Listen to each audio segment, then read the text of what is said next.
اعوذ باللہ من الشیطان الرجیم بسم اللہ الرحمن الرحیم سورۃ ابراہیم آیت نمبر 14۔ وَلَنُسْكِنَنَّكُمُ الْأَرْضَ مِن بَعْدِهِمْ ذَلِكَ لِمَنْ خَافَ مَقَامِي وَخَافَ وَعِيدِ۔ ترجمہ، اور ان کے بعد یقیناً تمہیں زمین میں بسائیں گے، یہ ہے ہر اس شخص کا صلہ جو میرے سامنے کھڑا ہونے کا خوف رکھتا اور میری وعید سے ڈرتا ہو۔ تفسیر، زمین میں آباد کریں گے، یعنی گھبراؤ نہیں۔ یہ کہتے ہیں کہ تم اس ملک میں نہیں رہ سکتے، مگر ہم کہتے ہیں کہ اب یہ اس سرزمین میں نہ رہنے پائیں گے، اب تو جو تمہیں مانے گا وہی یہاں رہے گا۔ آیت نمبر 15۔ وَاسْتَفْتَحُوا وَخَابَ كُلُّ جَبَّارٍ عَنِيدٍ۔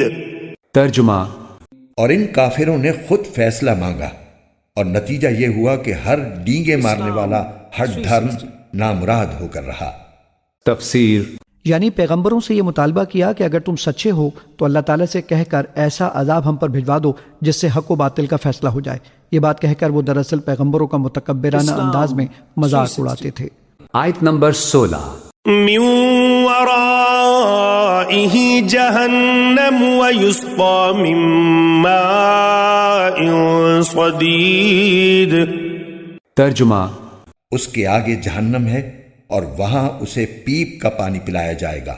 تفسیر، من ورائے ہی جہنم، اور ابھی تو ان کے پیچھے جہنم ہے، یعنی یہ کہ دنیا میں جو عذاب آیا، عذاب استحصال آیا، ہلاک کر دیے گئے، کلم یغنو فیہا، ایسے ہو گئے جیسے کبھی تھے ہی نہیں، لا یرا الا مساکنہم، ان کے مسکن اور محل تو باقی رہ گئے لیکن ان کے مکین جو ہے کہیں باقی نہ رہے۔ تو ان کا حال یہ ہے کہ من ورائے ہی جہنم، ابھی اس کے پیچھے جہنم ہے، ویسقا من ماء صدید، اور ان کو پینے کو دیا جائے گا پیپ والا پانی۔ آیت نمبر 17۔ يتجرعه ولا يكاد يسيغه ويأتيه الموت من كل مكان وما هو بميت ومن ورائه عذاب غليظ۔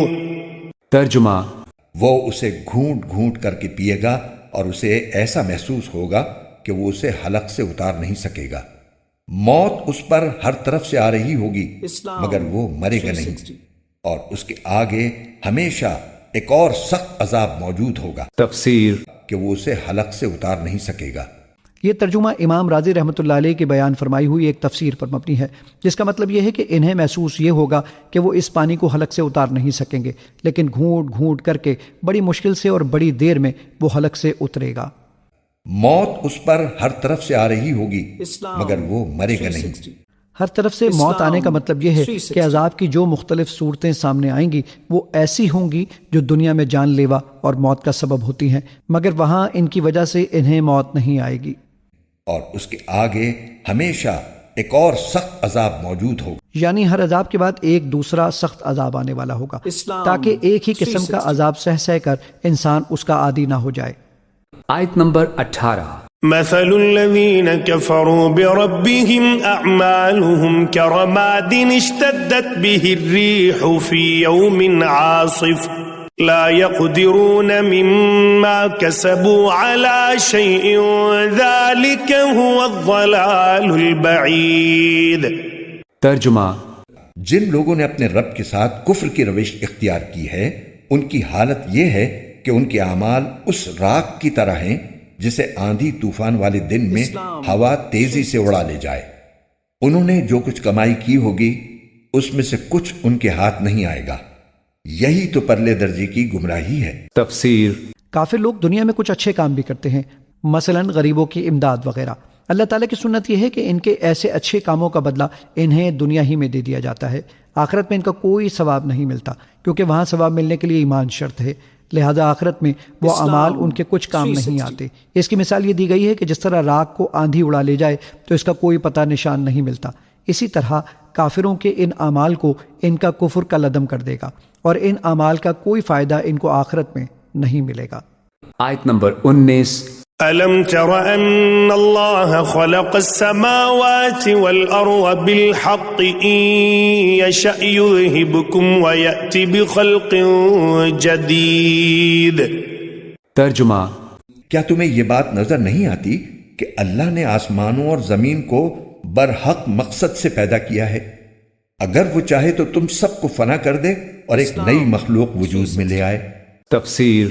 اس آیت کریمہ میں آخرت کی زندگی کا ضروری ہونا بھی بیان فرمایا گیا ہے، اور اس پر کافروں کو جو شبہ ہوتا ہے اس کا جواب بھی دیا گیا ہے. پہلے تو یہ فرمایا گیا ہے کہ اس کائنات کی تخلیق ایک برحق مقصد کے لیے کی گئی ہے، اور وہ مقصد یہی ہے کہ اللہ تعالیٰ کے فرما برداروں کو انعام دیا جائے اور نافرمانوں اور ظالموں کو سزا ملے. اگر آخرت کی زندگی نہ ہوتی تو نیک اور بد سب برابر ہو جاتے. لہٰذا انصاف کا تقاضا یہ ہے کہ اس دنیا کے بعد ایک دوسری زندگی ہو جس میں ہر انسان کو اس کے مناسب بدلہ دیا جا سکے. رہا کافروں کا یہ اعتراض کہ مر کر مٹی میں مل جانے کے بعد انسان کس طرح دوبارہ زندہ ہوں گے، تو اس کا جواب اگلے جملے میں یہ دیا گیا ہے کہ اللہ تعالیٰ کی قدرت میں تو یہ بھی ہے کہ تم سب کو فنا کر کے ایک نئی مخلوق پیدا کر دے. اور ظاہر ہے کہ ایک مخلوق بالکل عدم سے وجود میں لانا زیادہ مشکل کام ہے، اور جو مخلوق ایک مرتبہ وجود میں آ چکی ہو اس پر موت طاری کر کے اسے زندہ کر دینا اس کے مقابلے میں زیادہ آسان ہے. جب اللہ تعالیٰ پہلے مشکل کام پر قادر ہے تو اس دوسرے کام کی تو یقیناً قدرت رکھتا ہے. آیت نمبر 20. وما ذلك على الله بعزيز. ترجمہ. اور یہ بات اللہ کے لیے کچھ بھی مشکل نہیں ہے. تفسیر. اس پر کچھ بھی دشوار نہیں ہے. دعوے پر دلیل پیش کرنے کے بعد فوراً ہی یہ فقرہ نصیحت کے طور پر ارشاد فرمایا گیا ہے، اور ساتھ ساتھ اس میں ایک شبے کا ازالہ بھی ہے جو اوپر کی دو ٹوک بات سن کر آدمی کے دل میں پیدا ہو سکتا ہے.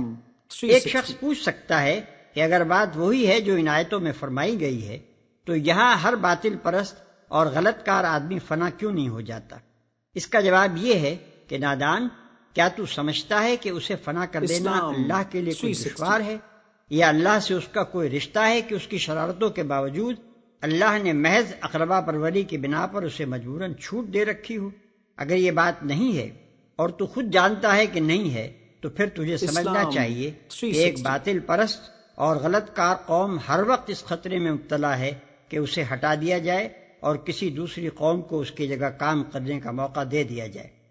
اس خطرے کے عملاً رونما ہونے میں اگر دیر لگ رہی ہے تو اس غلط فہمی کے نشے میں مست نہ ہو جا کہ خطرہ سرے سے موجود ہی نہیں ہے. مہلت کے ایک ایک لمحے کو غنیمت جان اور اپنے باطل نظام فکر و عمل کی ناپائیداری کو محسوس کر کے اسے جلدی سے جلدی پائیدار بنیادوں پر قائم کر لے. آیت نمبر 21.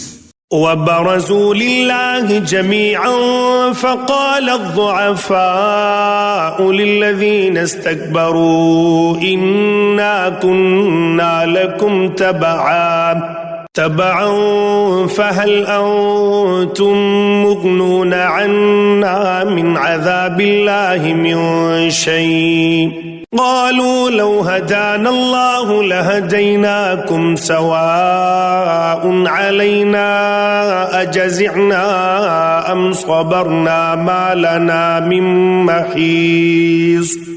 ترجمہ. اور یہ سب لوگ اللہ کے آگے پیش ہوں گے، پھر جو لوگ دنیا میں کمزور تھے وہ بڑائی بگھارنے والوں سے کہیں گے کہ ہم تو تمہارے پیچھے چلنے والے لوگ تھے، تو کیا اب تم ہمیں اللہ کے عذاب سے کچھ بچا لو گے؟ وہ کہیں گے اگر اللہ نے ہمیں ہدایت دی ہوتی تو ہم بھی تمہیں ہدایت دے دیتے، چاہے ہم چیخیں چلائیں یا صبر کریں، دونوں صورتیں ہمارے لیے برابر ہیں، ہمارے لیے چھٹکارے کا کوئی راستہ نہیں. تفسیر. اللہ کے سامنے بے نقاب ہوں گے.